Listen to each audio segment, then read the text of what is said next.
Downtown plan was something that came out of well, several discussions over a number of years with council and community members. There's certainly an interest in doing more in our downtown, making it a more vital part of our community.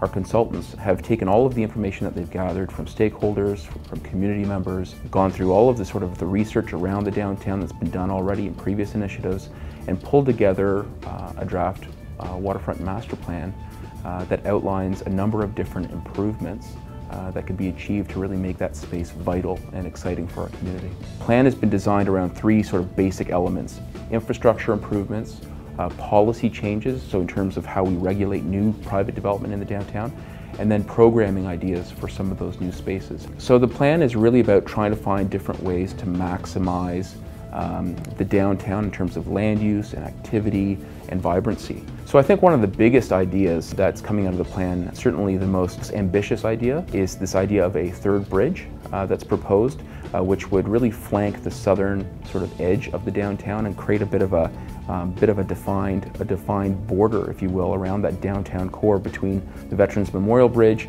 and this proposed third bridge. What it would also allow us to do is consider the idea of closing off the old bridge for vehicles and using it as a pedestrian connection only. But one of the ideas is to look at introducing wider sidewalks, more plantings, including rain gardens and trees, new lamp standards, new benches, new furnishings, angled parking, possibly on King Street to really maximize parking capacity right in front of the businesses. I think the plan is very exciting from two realms. I think it's very exciting for prospective developers. I think it's also very exciting for residents. It's exciting for developers because a big strategy in the plan is to find ways to increase density in the downtown. So to really promote more residential development in the downtown, if you demonstrate that you care, if you demonstrate that you're willing to invest in a space, then that will spin off and generate the same sort of attention and care from some of the private landowners within that space as well.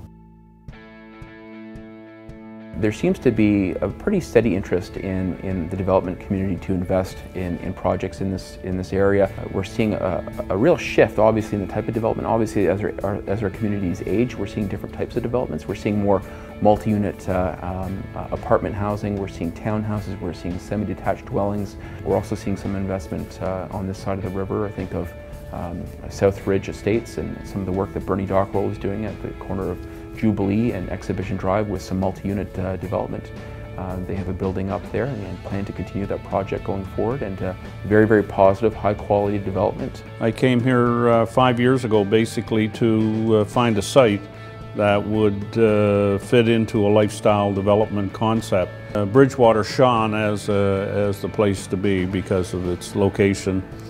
The people here to deal with were good to deal with, never had any issues of negativism or no, not my backyard. It was always a very positive concept.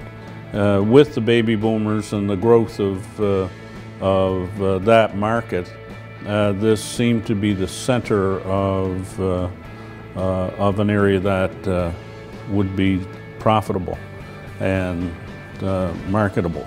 Our councils over the last number of years have been pretty open about the fact that we're open for business and we're promoting development and we want to see growth here. We have a lot of different housing projects that are going on, and we can meet a lot of those different housing needs, which is really, really exciting.